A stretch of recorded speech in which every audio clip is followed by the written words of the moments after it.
Okay, it is my great pleasure to introduce Amaury Triaud. So Amaury is now a professor of exoplanetology at the University of Birmingham in the UK. Amaury got his thesis back in 2011 in Geneva. Then he took up a few research fellowship at MIT, then Toronto, and then Cambridge. And then in 2017, he moved to Birmingham. That's where we met, and we worked in the same group for a few years. And then in 2020, he was appointed professor of exoplanetology. Now, Amaury is also the recipient of a long list of prizes, including the Temperate Prize for the best PhD thesis, and then the Royal Astronomical Society Fowler Prize. And he was also awarded two European Research Council grants, a starting grant in 2018, and then just a few months ago, a consolidated grant. Now, Amaury's research focuses on detecting and characterizing exoplanets, and in particular planets that are quite different from our own planet. And well, as I'm sure you appreciate from this talk, Amaury is an incredibly inspiring and enthusiastic researcher, and he always tries new ideas and unconventional avenues to advance. And so, yeah, I would say, having said this, enough from my side, I'll just leave the floor to you, Amaury. Thanks again for coming. Yeah, grazie, Andrea. Thanks to everyone for being here. So what I talk to you today is about temperate planets, and it's a theme that somehow, I developed my research trying things where there is little competition, and the reason why I do that is because then I can work slowly, and I like doing that, taking my time and living a stress-free life. But recently, it's sort of all gathered into the study of temperate worlds. And I'll try to convince you first of the definition that I will apply, but also of the various types of temperate planets that we're studying and why they're interesting to do that. But as with almost everything, we need first data. And so what I will do is to show you the various facilities that I use, and then so that you know what I mean when I mention them, and then things will fall into place. So the first that you see here in the background is ASTEP. ASTEP stands for the Antarctic Search for Transiting Exoplanets. It's located on the Antarctic Plateau at about 1,200 kilometers from the coast and at about 3 kilometers of altitude. It's mostly 3 kilometers of ice, actually. The pressure during the winter, where temperatures drop to minus 80 degrees, is equivalent to being at 4 kilometers higher. So in terms of atmospheric pressure, it's one of the highest observatories in the world. The telescope is a 40-centimeter telescope, so it's rather small, with a dual camera, so we observe simultaneously in the red and the blue, and that allows us to self-calibrate for planetary transits. And I'll describe a little bit about it. So the station is Concordia. It's a Franco-Italian station. I was there just 4 months ago, and I will show you a little bit what it entails. The other telescope that I'm using is a network called Speculos. This is also an acronym. It's the Search for Planets Eclipsing Ultra-Cool Stars. We have 6 telescopes. 4 of them are in Paranal in Chile. One of them is in San Pedro Martir in Mexico, and one, soon 2, on El Teide in the Canary Islands. Those telescopes are much bigger. They're 1 meter in diameter, and they specifically observe the lowest mass stars in our galaxies in order to find terrestrial planets. We are very good detectors, and actually the same CCD detector that we have on this telescope is also in Antarctica. And with these telescopes, we experimented with direct drive mounts, and the technology having been proven very reliable in the Atacama Desert. That's why I was in Antarctica, is to move the same type of technology there. And actually, now we've started observation, and it's working really, really well. So both ASTEP and Speculos are photometric telescopes, and they use the transit method to detect exoplanets. But I also use high-resolution spectroscopy. And so for that, there is SOPHI. SOPHI is a high-resolution spectrograph at the 2 meter in OHP, in Provence, in southern France. This is the telescope that found the first exoplanet around the main sequence star, 51 Peg.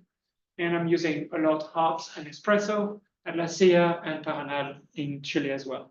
And those type of observations are here to measure the Doppler shift and therefore the mass of the planet. And predominantly, I use these telescopes to study circumbinary planets. So I'll quickly outline a little bit of why I study exoplanets, why most of people study exoplanets, and then we'll go into some of the methods that we use to find them, and then some of the results by my group. The main thing that drives really the field is to find evidence that life has emerged elsewhere. It's a topic that now has been discussed in the literature for 2.5 millennia, and I have a very profound belief that we will have data soon able to tell us that indeed life has emerged elsewhere. At least we have the capacity to get the data. It depends a bit on nature and whether life is ubiquitous or whether it is really rare. Another aspect that I find particularly important is the second line. I see myself and astronomy as really part of this very long millenary tradition of storytelling, where we complement the story of our creation. And really, a lot of exoplanet science is also about describing reality. What kind of planets are there? Are we weird? Are we normal? And all of that, because it creates an imaginary for the public and for us. It complements also our appreciation, I think, of nature. And one of the main themes that really underpins my research is to understand the physics of planet formation. And the next graph, I hope, will convince you that it is an interesting problem. It's a very complex problem, and we don't understand really the physical laws that underpin planet formation, although we suspect there must be some. In addition, there are a bunch of other topics that I've listed here, notably the study of climates. I think eventually with exoplanets, we will be able to measure the probability of climatic tipping points, for instance, runaway greenhouse effect, snowball Earth, because we do not know at all how often they happen. And once they've happened, how long it takes to get out.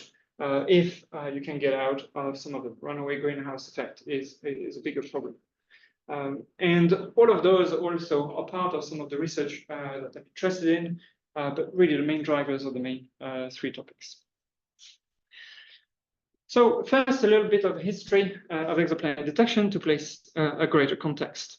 So this is a graph that we often use. So what you have here is mass in the units of Jupiter. You have orbital periods here in units of years. So Jupiter is here, Saturn, Uranus, Neptune. Earth is there, Venus, Mercury, and Mars are below the diagram. And that was the picture in the 1990s. And in the 1990s, it worked well because this picture was consistent with the idea that there was a water ice line. So water is in vapor on the left-hand side. It's in a form of ice on the right-hand side.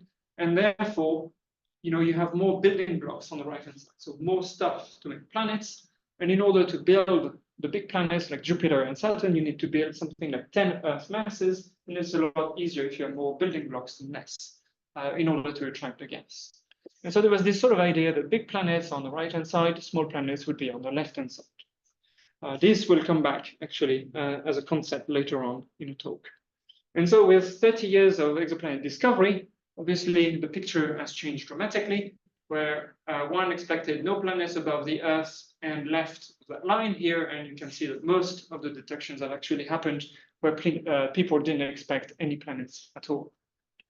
Hot Jupiters were the first to be found. They're very rare. Only 1 in 200 sun-like star has a hot Jupiter. They just appear very frequent because they're easy to detect. 10 to 15% of sun-like stars have a gas giant, and you see this straddle around the water ice line around here. I think what is more interesting is this population here of super-Earth and sub-Neptune. So half of sun-like stars have a planet more massive than the Earth within Mercury's orbit, half, and that's a huge number. And there is an enormous debate as to how these planets form, whether they are built right here or whether they form far away and then move in. It's quite clear that some of the gas giants form over here, grow in mass, and then migrate. But these super-Earth and sub-Neptunes, it's really unclear what happens, and there's a big debate. And I will try to put my own sort of resolution to that in the later parts. But what you can see is that planets or solar system-like things are hard to find in this diagram. What we know is that 2/3 of stars like the Sun have a planetary system that is different from ours. Does it mean we're special?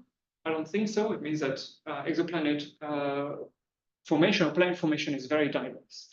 And I think it's when you look at a diagram like that, that you realize that the physics of planet formation must be interesting, because there is no obvious pattern here of a law happening, and yet we suspect there must be one. This is also a diagram that when we do exoplanets, we love to show and to look how much we've done, how much diversity.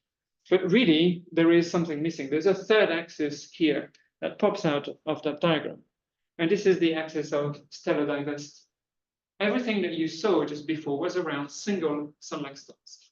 This histogram shows the content of the solar neighborhood. Sun-like stars are here. These are 15% of all the stars in our galaxy, and actually, most of the stars in the previous diagram are single. And so really, that diagram over there represented 7 to 8% of the galactic content. So it's a very, very small part. And so I made it my business to explore the rest, notably towards low mass stars. Like half of stars in our galaxy are less than a quarter of the mass of the sun. So they're a huge fraction. And if we want to understand planet formation, then we cannot ignore the peak of stellar formation as well, because that's where most of planet formation must be happening as well.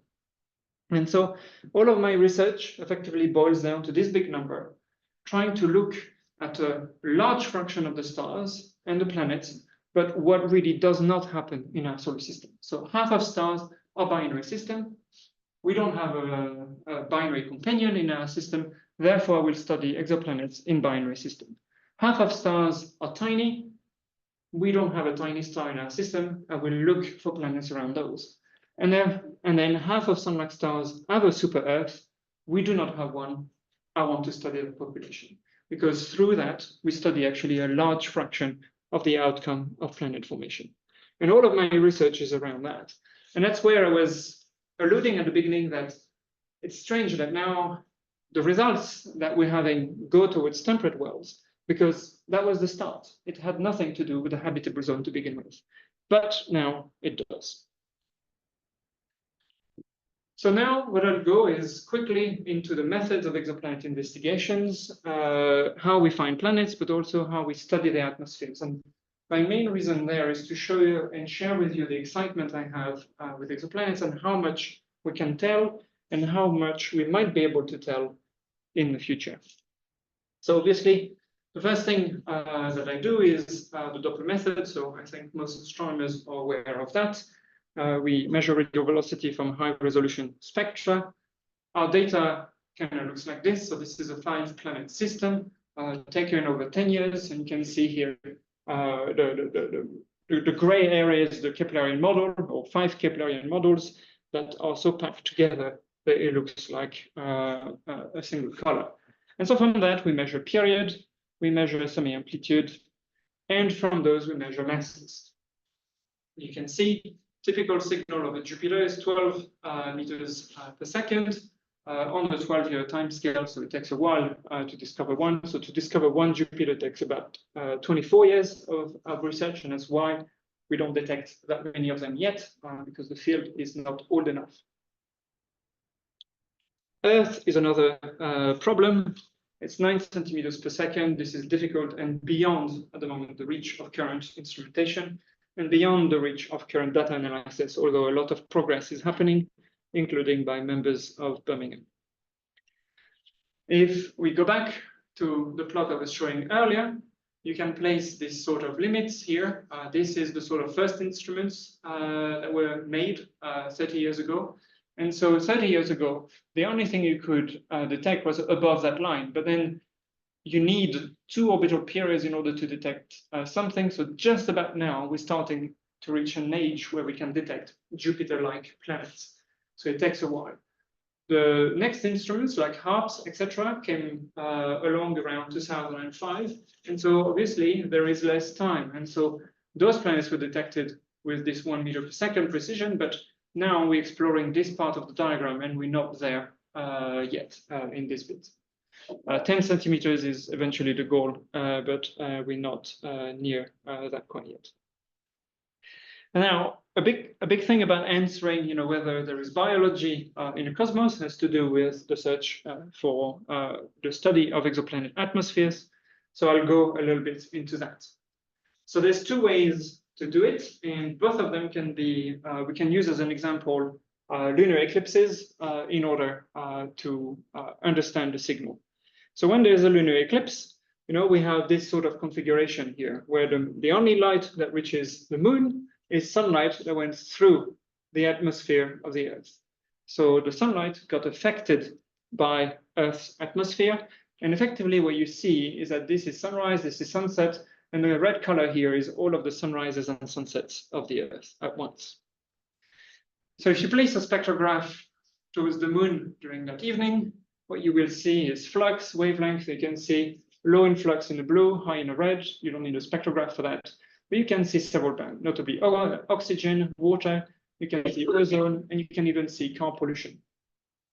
So this is the sort of stuff that one might happen on an exoplanet.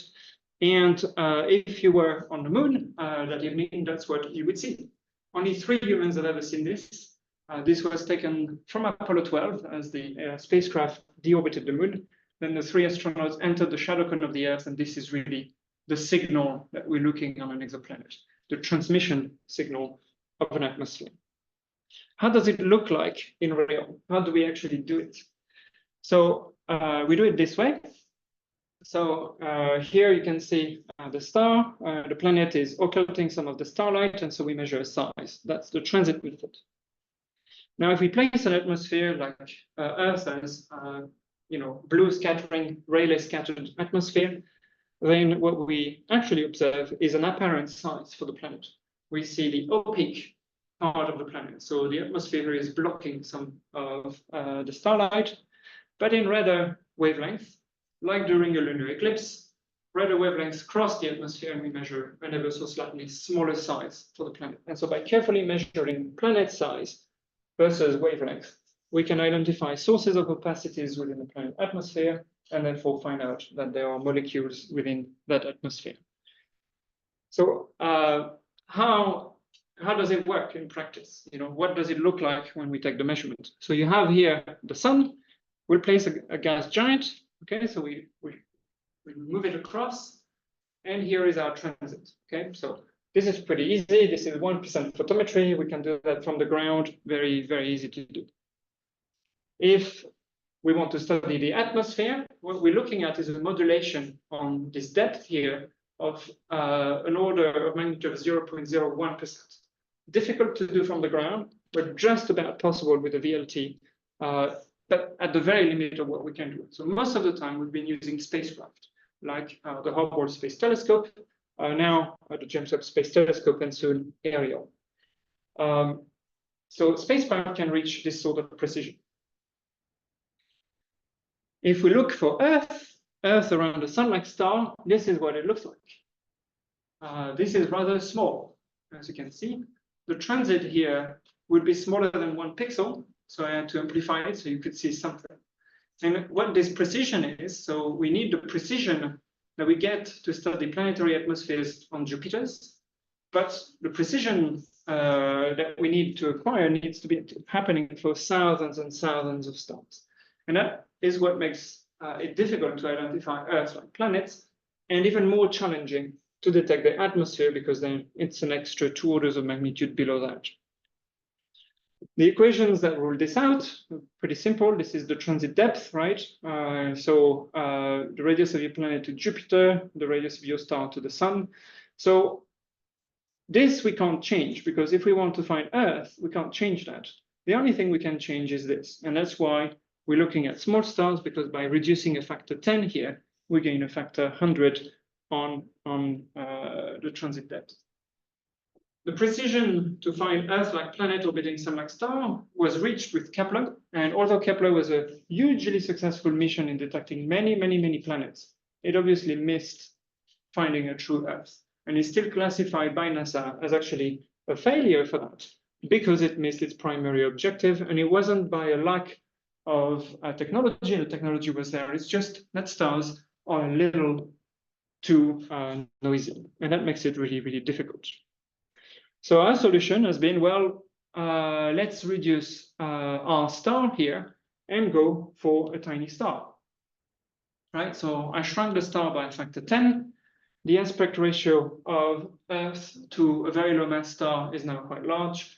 We recover a precision of 1%, which means that we can use a ground-based telescope. We don't need a space-based solution. In addition, here I'm placing the equations for the signal of the atmosphere. So this is the depth as a function of wavelength. You can see the mean depth. This is the one here. And then this is the signal of the atmosphere. The atmosphere is the radius of the planet times the scale height of the atmosphere over the radius of the star. So by shrinking the star by a factor 10 here, we also amplified the atmospheric signal by a factor 100 by considering a tiny star. And so not only are tiny stars really good for finding small Earth-like planets, they're also very good for the study of their atmospheres. Right. What does it look like in practice? So this is a transmission spectrum. You see size of the planet here as a function of wavelength. So this is spectroscopy, spectrophotometry here. And you see here there's a bump up. So what happens is that the size of the planet increased. And so this is an absorption band. In most of spectroscopy, absorption goes down. Here in transmission spectroscopy, absorption goes up. And this corresponds to water absorption in this particular planet. So that's when the planet transits. So it passes in front of the star. We can also study the planet's atmosphere at inferior conjunction when the planet goes behind the star. So what you see here is star plus planet flux. Here is star flux. And so what is missing here is when the planet went behind the star, it must be the light either reflected or emitted by the planet. And so you can also plot this. And you see here flux as a function of wavelength. And what you see here is the black body of the planet. And here is an absorption band, again, going down this time because then water molecules are absorbing the emerging flux from the planet. So you see a confirmation of water in that other method of atmospheric detection. So these now are routinely employed on hot Jupiters, typically. And now there's about 100 hot Jupiters, 120, for which this sort of method has happened. We're now moving also to Neptune-sized planet. And the first measurements from James Webb trying transmission spectroscopy on rocky planets is also happening with some mixed results at the moment, with some planets showing a bit of, would you say, a pattern that implies they have an atmosphere and others implying they do not have an atmosphere, but more is coming at the moment. I'll pass this. Oh no, let's see. So actually reflection and emission spectroscopy is similar to seeing the Earth shine on the moon. You see here, this is the first crescent, which is sunlight reflected off the day side, reflected off the night side to the night side of the Earth. And when you place a spectrograph actually there, what is great is that you can see this is harder to measure, but you have a lot more structure. You can see the same oxygen, ozone, water. But you also can detect, CO2, methane. You can find the color of the sky through the radio scattering. And then the fact that it goes up here is actually also the effect of vegetation. So vegetation is reflective and emitting in the near infrared. And so in principle, one can expect to detect that on an exoplanet if it's present over there. There's another way that we can study an atmosphere, not as much for its chemical composition, but more for its thermal structure. So this is through the phase curve. So when we observe an exoplanet, we never observe the planet in isolation from the star. We always see the combined light. And so as the planet orbits, we will progressively more light as it goes around the star. And so this looks like this. And this is now making, I think, a big component of the aerial mission. This sort of pattern is widely expected to be undetectable from the ground, although we're trying hard. And actually, there might be a possibility to do that from Antarctica. What you see here is the planet transit. What you see here is the phase curve, which is blown up here. So you can see here the night side of the planet and the day side of the planet. And then the planet goes behind the star. So that's the secondary eclipse. The flux here compared to the flux here tell you the day side temperature and the night side temperature. And the fact that the minimum here is not during transit and the maximum is not during eclipse implies also heat redistribution is not uniform. And you can measure wind speeds from that sort of measurement, which is the sort of stuff that I don't think many people had been considering, when first exoplanets were detected. In addition, if you're at secondary eclipse, what you can detect is as the planet goes behind the star during ingress, the stellar surface will cut the planet progressively. If you're fast enough with your measurement, then you can sort of create a map at ingress and at egress. And so let's imagine that from how fast the flux is dropping, you build a map here for ingress, you build a map for egress, like that. Then you can combine both and create a two-dimensional topographic map. And the first maps have been drawn. There are now two maps for exoplanets that have been made. But this is, again, one of the methods that is happening. And it has potential in tracking not only where the flux is, but eventually where specific molecules are found on a particular exoplanet. And all of those is really to give you an idea of the range of methods that make our field mature, but also all of the things that we learn about exoplanets. We find under which conditions an atmosphere exists, because we're not totally clear about that. For instance, do you need a magnetic field to protect your atmosphere? Well, Venus doesn't have much of one, but does have an atmosphere. Now, does the same happen for exoplanets? So we'll see. We can measure the chemical abundances of planetary atmospheres and study the diversity of climatic conditions. So in the solar system, we have only three types of terrestrial atmosphere. We have Venus, Earth, and Titan around Saturn. If we have 20 Earth-like planets, how many different types of climatic conditions we will find? Is it 3 or is it 20? We don't know. From some of the measurements, so I haven't gone over to how to explain that, we can compute the fraction of cloud cover. We measure how temperature drops or increases with atmospheric pressure, with decreasing atmospheric pressure, so whether the planet has a stratosphere, etc.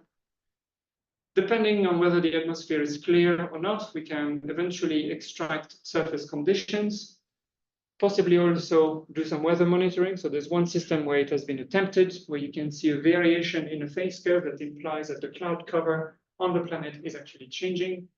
Obviously, people are very bent on biosignatures. I will tell you about some way of inferring the presence of liquid water. And rapidly, the field is moving to things that were thought completely impossible a while back, measuring isotopic ratios. So we can now measure ratios of carbon-12 to 13 and oxygen 16 to oxygen 18. And more isotopic ratios will be brought up to measure wind speed. And on planets that do not have an atmosphere, we can also extract now mineralogy out of the surface, whether the surface is mostly basalt or mostly granitic, for instance. So we are starting something akin to the beginning of geophysics on an astronomical scale.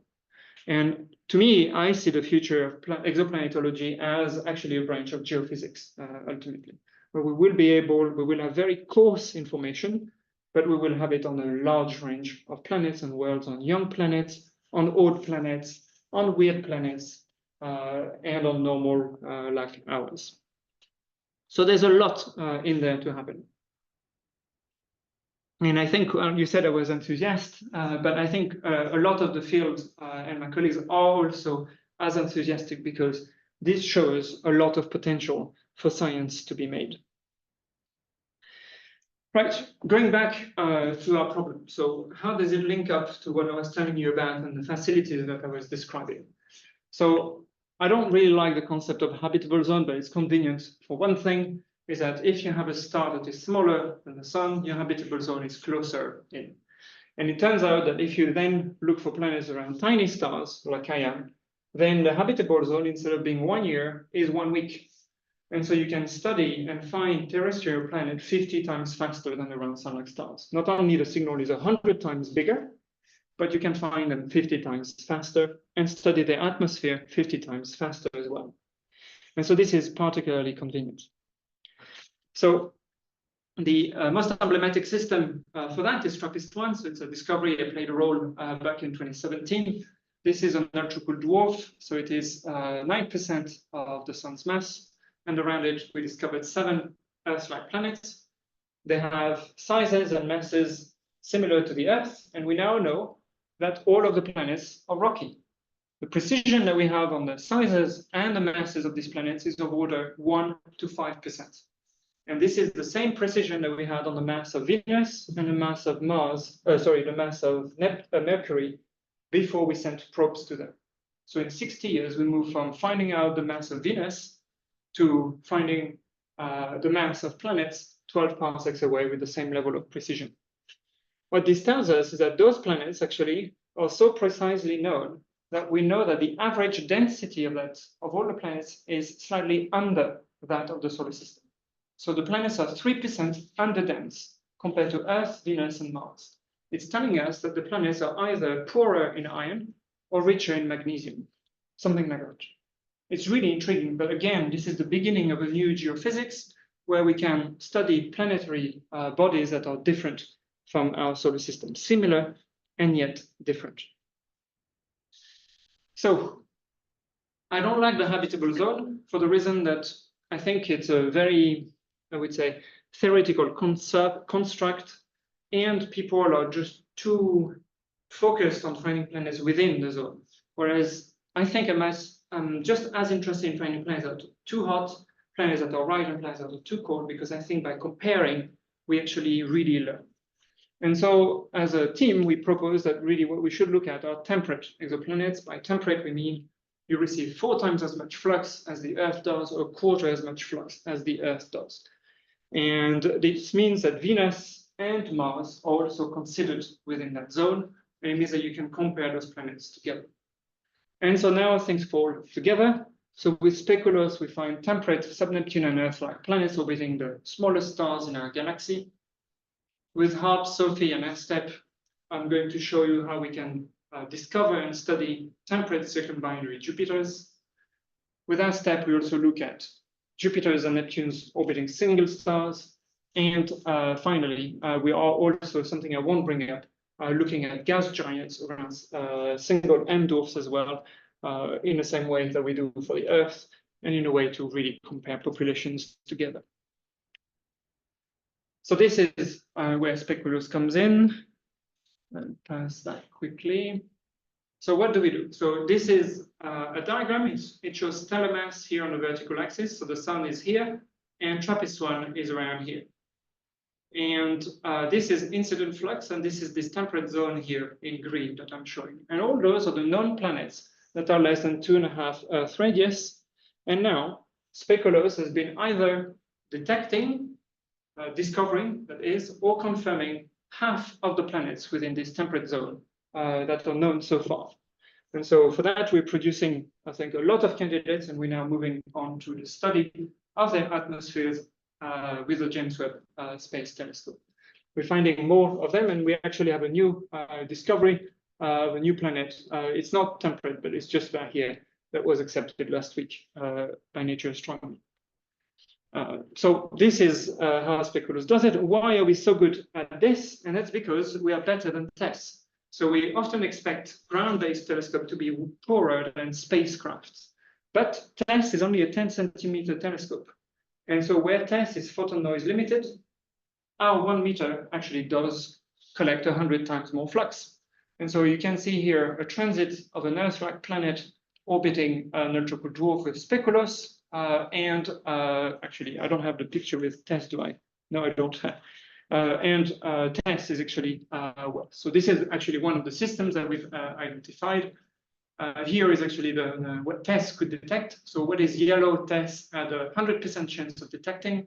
So they detected just about the inner planet, but they had no chance of detecting the outer planet. Whereas with our 1 meter telescopes from the ground, we are easily detecting these 1.3 Earth radius planets. So this shows, I think, the power of selecting one sample very well. It's not just the equipment here, it's how did we select the sample. So this is Speculoos-2. So Speculoos-1 is so TRAPPIST was a prototype of Speculoos. So we also, Speculoos-1 is also TRAPPIST-1 in terms of our catalog entry. In terms of liquid water, this is a paper that came out in December where it's strange. People are very familiar with biosignatures and very familiar with the concept of habitability, meaning the presence of liquid water on the planet. But there was no signature for actually observable signature of liquid water on the planet. So how would we know the planet hosts water?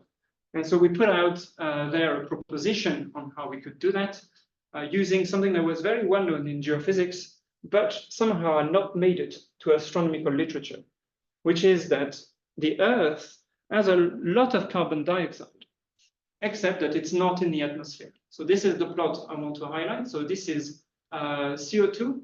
This is the amount of CO2 in Venus's atmosphere, and this is the CO2 in our atmosphere. This is the amount of carbon that is trapped within the crust.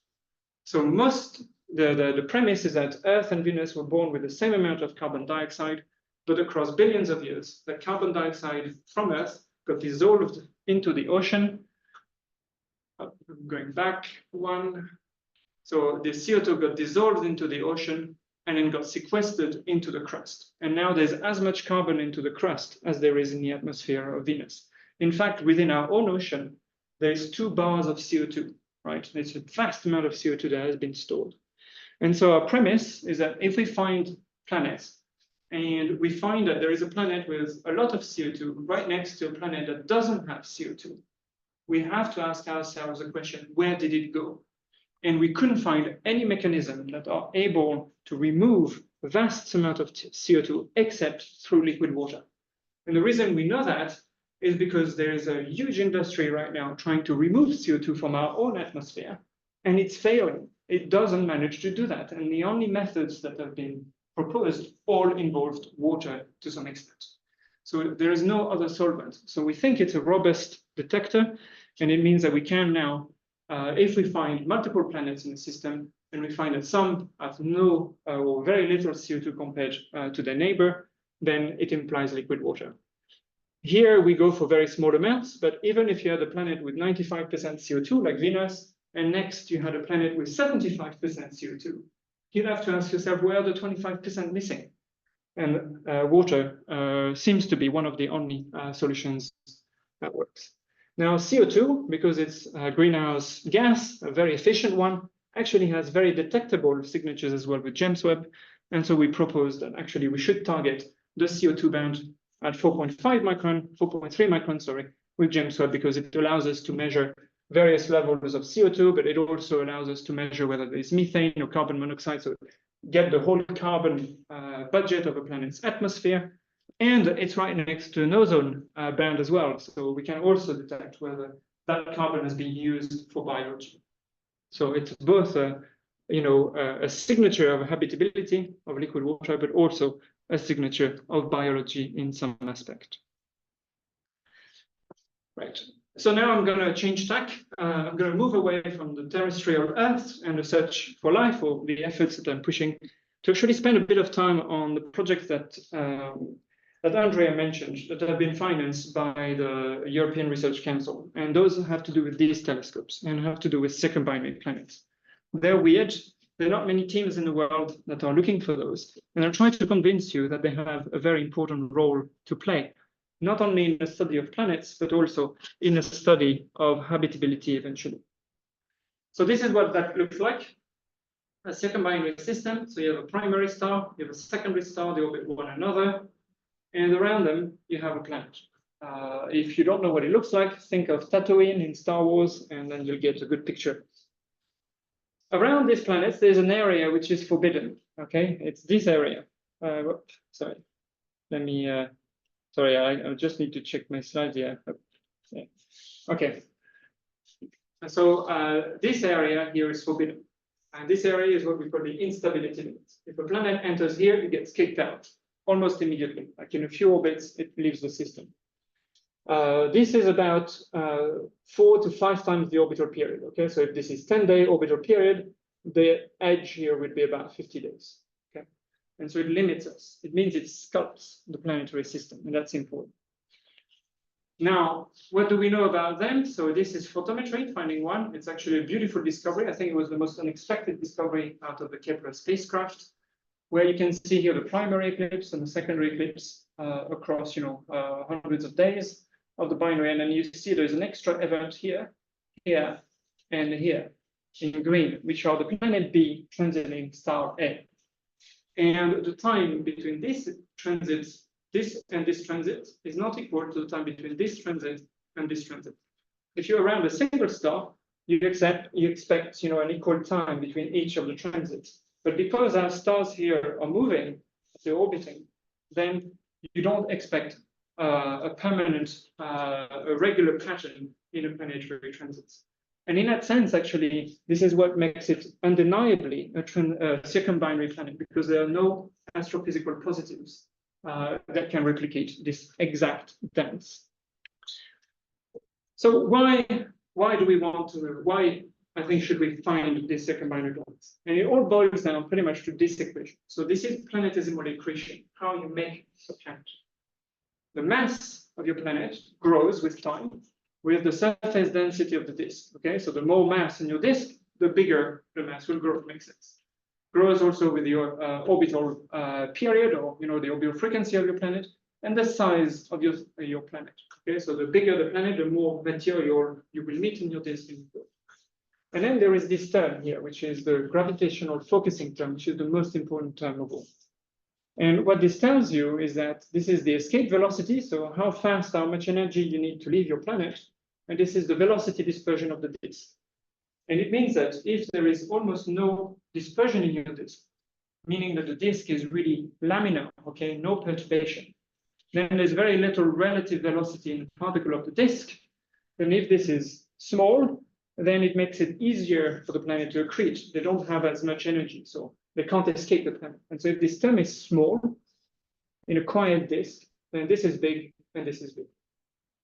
And so imagine I put one fist in my bucket of water, I turn my fist, not much perturbation, planets form fine. Now I put two fists, I put two planets. This launches waves. This term here becomes big. This is small and this is small. So you expect no planet formation around the binary, only really far away from the binary. So now if I move my fist in the lake, on the other side of the lake, there's no waves, right? So you can form your planets really far. And so what this means is that circumbinary planets must have migrated, okay?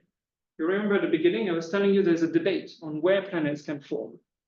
For circumbinary systems, we might not know where they formed, but we know where they did not form. And that gives us an advantage. In addition, as the planets are moving through the disk, so they form far, get closer to the two stars, at some point they will stop at the instability limit. The instability limit is a hole in the disk, okay? So the disk is carved. And where the planet will stop is a balance of the forces that make the planet move towards the stars and the forces that are keeping it away from it. And from that balance of forces, we can measure and infer, rather, we can infer that the disks that the planets migrated in were thin, very thin, low H/R, and low alpha viscosity disks. And so in many ways, the message that you should get is that in circumbinary systems, we get fossil information about the disk conditions. And whereas around a single stars, your planets, observed now, we don't know what the history has been. In this particular case, we get a very good guess at what has happened, and we get that fossil information about the disk properties. And so it's a way to study a posteriori disks and reconcile them with our observation of the same disks. In a picture, so if we go back to this diagram, you remember these lines, okay? So this is for planets orbiting single stars. If I place the binary stars that we have, this is the instability limit. So already none of these planets can exist, okay, in the equivalent population for the shortest binary and for the longest binary in the sample. So that is at least the minimum that we expect the population to be different. But because of that, waves, you expect that in addition to an instability limit, there's also a formation limit. And that formation limit moves to here. So it means that the planets that we have must have formed beyond the water ice line. And for some of the planets that we discover, they must have found beyond the CO2 ice. And so we don't know whether the planet formed over here or over here, but we know that it cannot have formed over here. And that gives us an advantage. It's an advantage as well because you expect the chemistry of the planet's atmosphere to change from where it acquired its material as well. And so it's a way of finding out whether those planets here, where they come from, whether they formed with mostly ice or mostly rocks, and confirm that for single stars. So it's in a way to study planet formation and inform planet formation processes of single stars. In addition, circumbinary planets actually are the only planets for which we can measure a sort of season variation. So if you're around a single star, as you orbit your star and you pass in transit, you always are at the same point of your orbit. But here, because the two stars orbit one another, you can see that the flux, so this is a depiction of the habitable zone, the planet is here in blue. You can see that the flux received by the planet changes on here, one orbital timescale of the binary. If the binary was equal mass, it would be half of a binary period. But there is the equivalent of a seasonal variation, and then the planet receives a different flux. And so it's a unique way to test the passage of season and the response of an atmosphere to changing conditions. So what does it look like? So we started with the only team now that has been able to detect these things with radio velocity. You can see here the detection of one of the systems. It's actually the planet C here that you have. Planet B was detected in transit. This was detected in radio velocity. And you can see that many of the circumbinary planets are very close to the traditional habitable zone, in meaning that they are within the temperate zone and are ripe for this sort of comparisons. We find interesting patterns. So these are very preliminary results. But by and large, you see the white dots are all the planets around single stars. The colored dots are all the circumbinary planets that are known. Don't worry about the lines. You can already see that there are very few circumbinary planets in this part of the diagram. And this is our initial hypothesis that planet formation is affected in binary systems. And indeed, planet formation in binary system doesn't seem to make big planets above 1 to 2 Jupiter mass, very, very few. And so it's working. And now we are actually improving our detection in order to study the super Earths and sub-Neptunes right down there. So I don't know how I am on time. 6 minutes. 6 minutes. All right. So now I'm walking backwards. Let's go back to ASTEP. What do we do with ASTEP in Antarctica? So what we mainly do are very long transits and very rare transits. And that's because the night is long. And so we can afford to wait. We also do a little bit of asteroid follow-up, including the search for interstellar visitors like Oumuamua, like one of these interstellar asteroids, because we look outside of the ecliptic plane of our solar system from them. This is what Antarctica looks like. So our telescope is there. This is actually an Italian telescope, GMT, which is being in a process of operation. So now they're testing it on site. This is where we actually work. We have also an integration hall here. This is Concordia Station. This is some of the places where we live. And here is us installing the telescope. And that's what it looked like after it all went up. So you see here our telescope. This is the camera right there. Rather incredible place to be at. And what we do are really long transits. So here is a world record. What you see here is a 36-hour-long photometric light curve, which has been interrupted here just by the twilight. Okay, so this was obtained during the austral winter. It's dark, but the sun is never far from the horizon, and every once in a while it approaches it. So we have nautical twilight coming through here for a few hours, and then you have darkness. The transit here is 12 hours long. Okay, you can't do that from Paranal. From Paranal, you get 8 hours, so you get a small chunk of it, and you would not even know that you have a transit. And that's really the power of Antarctica. So we can take these long observations. This planet has a period of 140 days, and we didn't do it just once. It was already a record. We did it twice, just because we just waited, and then the planet transited again.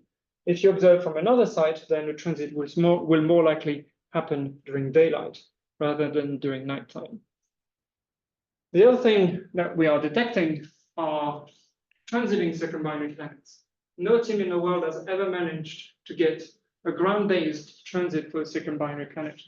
And we didn't do it twice, we actually did it 4 times, and we have a 5th transit coming up in May. And that's because, again, we can wait very long. These transits here are 8-hour long, and this one probably 6 or something like that. So we can wait for very, very long time down there. And that's really the great stuff. So from about mid-May, so the end of July, we almost have a continuous night. So it means that we can wait and wait and wait. The weather is great in Antarctica. We have a slow wind at Dome Sea, like 3 to 5 meters per second, meaning that the conditions are really good for photometry. Very low atmospheric pressure, very low atmospheric water content. So we have 10 times less water in the atmospheric column than in Chile. And so we don't do infrared astronomy, but our optics is very cold. And so it would be great for K-band, JH-K-band astronomy. And we're actually gearing up to do some of that. Because even a small telescope in that site, which is, I think, the best observing site in the world, can give you the same advantage as having a large telescope in Chile. So I'll finish here. Just give you, I hope that you got through my talk that 2 main messages, that we need observation in different environments than single sun-like stars. I like the sun very much, but I think we should like other things as well. And that the Antarctic plateau is an alternate environment for astronomy, and it provides really unique opportunities to do that and create unique results. And here is the list of collaborators that I work with. So my team in Birmingham, the people I work with, but also the assistance, which is really dearly needed from the Polar Agency, European Southern Observatory, and Haute-Provence Observatory. And I'll take some questions now. Thanks.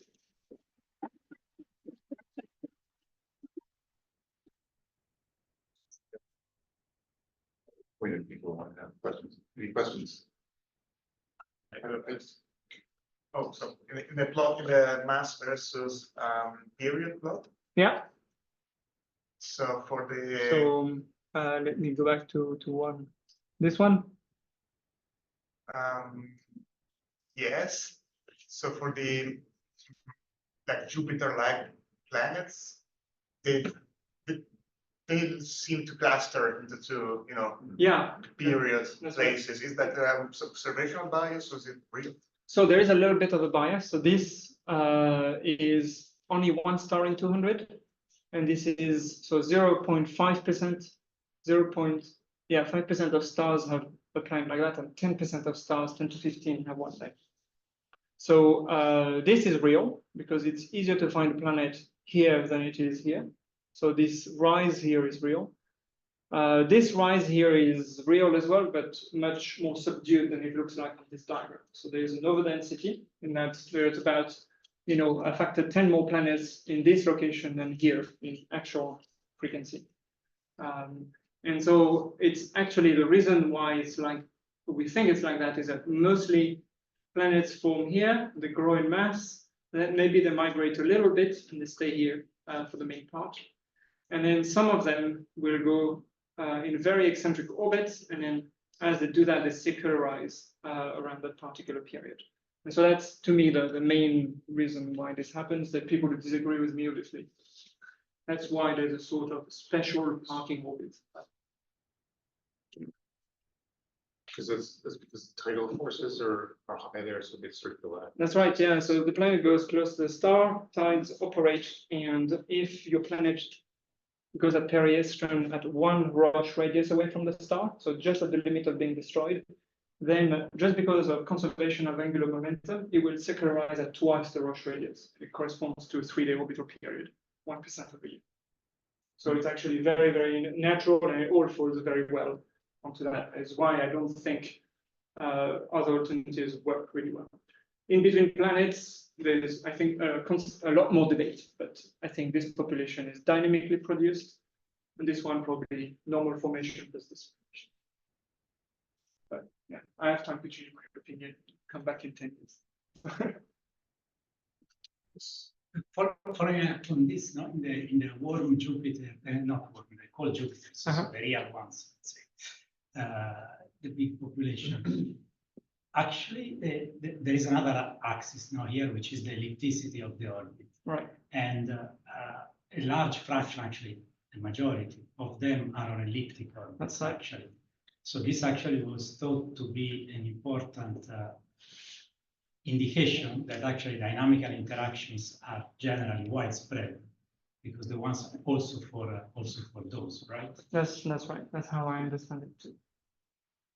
So there was this discussion that indeed they all this idea that they all, which some of the community strongly support, as you say, that they all form far away and then they migrate to 1 AU or 2-3 AU, might not be the only thing, because if you look at migrations, you would expect two things. You would expect, first of all, to end up in circular orbits, because that's what migration gives you. And second, you would expect to also have outward migrations in some cases, depending on the planet properties. So actually, an alternative view, that some people, as I'm sure some people in the community push very much, is that you have formation at the snow line, and then you have dynamical interaction that shape what you see. That's what I see. I would say that actually, I think the picture is even more complicated. That there is now a body of work that shows that you can be born on an eccentric orbit within a disk as well, depending on the mass of your disk and the size of the cavity that the planet migrates in. It can actually acquire and be left in an eccentric orbit. But yeah, I think by and large, I do think like you, that you form and move around here, and mostly your orbits are expected to be circular, and then you acquire that eccentricity through dynamical interactions. Yeah, binaries indeed you have. Yeah, well, actually, weirdly enough, on the binaries, so it depends very much. If the central binary is circular, then the disk is elliptical and the planet is left on an elliptic orbit. But if the binary is a little bit eccentric, like 0.2, then the disk is circular and then the planet. And so, yeah, nature is nice, it's exciting. Yeah. There's a, yeah, I'm reading that. Talking about detection, there was a pilot of planets. Yes, okay. I want to talk about that. Thank you, Gabriele. Let me go.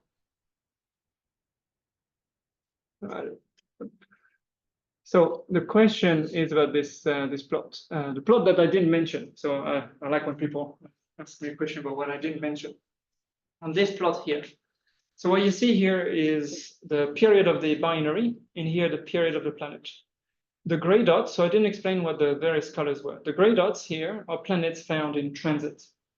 And in red, we have the detected planets in radial velocity and the candidate planets that we have in radial velocity. And we can see that the transiting planets are all along 6 times the binary period. So at 4 times the binary period, you have the planets are unstable, so you don't expect any dots here, and we don't find any, so it's good. And around 6 times, we can see that all the transiting planets were found there. And there is indeed a pileup. We don't think it's an observational bias, for the simple reason that if you look at this planet, so the probability of transit decreases equally along that axis, whether you're on a short or a long period binary. And so it's just as easily detectable to find a planet here as it is to find a planet over here, not on the line. And so we think that this is something real. It looks like if the planets move from the right-hand side of this diagram, at some point they hit the central part of the disk, so the cavity created by the binaries, and then they park here. And it's those planets that actually give us that information about the thinness and the viscosity of the disk. Now, what's really interesting is that the transiting planets all seem to line up along that line, but the radial velocity planets do not. And that's actually why the new ERC is going to answer, is why are 2 different methods implying such different populations. Our solution is actually edges a lot on this planetary system, Bebop one, where in radial velocity, we detect that planet without too much trouble, but we don't detect this one. And in transit, we can detect this one, but we don't detect that one. Why is that planet interesting, the inner one? Well, it looks like it's almost the size of Saturn, but from our radial velocity, its mass must be less than Neptune. It's one of the lowest density planets we know. And so what the gray dots you see, we measure size, and the red dots, we measure mass. And so what we expect is that for many of those planets, of those red dots, there's actually a gray dot closer in, and we're going to try to detect those. If that's right, if our our hunch is right, then it means that we will have a population of very low density planets right next to the instability limit. And those are really interesting because of that equation here. You remember the equation here? That's the atmospheric stuff. So if they're low density, they're low surface gravity. Low surface gravity means H, the signal of the atmosphere, is big. And so we will have a chance to actually study temperate planets that have been puffed up. We don't know by what process, but puffed up, likely by interactions with the binary, but the exact mechanism needs to be figured out. And therefore, have a population to study for atmospheric studies. So that's the hunch. Hopefully I have a new large program at ESO submitted in April. So if you're in a panel and you want to know the answer. Another question over there. Yeah. Yeah, mine is a bit more of an operational question. So I would really like to know what has to be like the professional background of someone who's selected for Antarctica. Yeah, okay. So a question about Antarctica. So actually a lot of profiles are selectable. That every trade is needed over there. So like 60% of the staff is technical. So if you're a plumber, an electrician, you operate a crane, all those are great. If you can shuffle snow, very, very helpful. There's obviously a cleaner, there's an infirmary, a nurse, a surgeon, all these people, all those trades are needed. For winter, so there's a number of scientists as well. So for winter, at the moment, there is one astronomer. And so I guess, because you're here, you're more on the astronomy side of things. So I encourage you to apply to PNRA, so the Programma Nazionale di Ricerca in Antartide, because then they're looking every year for some candidates. And actually, this year, there's a French person on the Italian mission because they couldn't find an Italian candidate. There's an opportunity there, right? So the main role of that Italian astronomer is to look after the Italian telescope. 10% of their time is on our telescope. And they also look after the magnetic observatory as well. So there's experiments in Earth magnetism, observation of the ionosphere and the ozone layer. And so that person does that as well. So you need to be fit. You need to be okay living there for 13 months, 14 months, and live in a community. And know that when you're in Concordia, after the end of January, you can't get out. You're locked until November. Really, you can't get out. The planes, the air pressure means that the planes can't take off. So you're locked. There's no. So if you're fine with that, then I think you're a good candidate. Thank you. I think it's a good time to stop. There is one comment online. I could ask a very quick question. Very nice question. How the inclination of the orbit can affect the results, if it can be assessed somehow, also like studying the properties of the planet, how it reflects the light. Right. So for transits, we select perpendicular.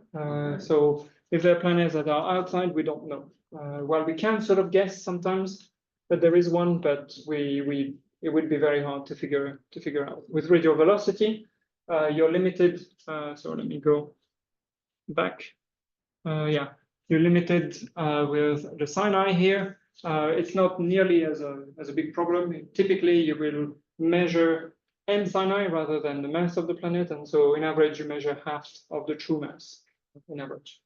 So you still get a good picture. You know whether it's a gas giant or a Neptune most of the time, not all of the time. So the circumbinary planets are a weird population for that because those planets are found in radial velocity. So in principle, we don't know the inclination. But there is a trick to it. So first, we selected only eclipsing binaries. So we pre-selected that we would have an inclination near to the plane. But maybe the planets are inclined. Who knows? However, if the planets were inclined, we would find many more in transit in Kepler. And so by comparing the occurrence rate of the planets in radial velocity to the planets in transit, we actually know that most planetary systems, circumbinary planetary system, have an inclination less than 2 to 3 degrees in RMS, similar to the solar system. So in the solar system, the dispersion of orbital inclination is 2.2 degrees, and it looks like it's the same in circumbinary environments. If the mutual inclination had a variance of 10 degrees, then we would have found twice as many planets in radial velocity compared to the transits, and we don't see that. So it's not a direct measurement, but indirectly we can infer that. Okay, let's.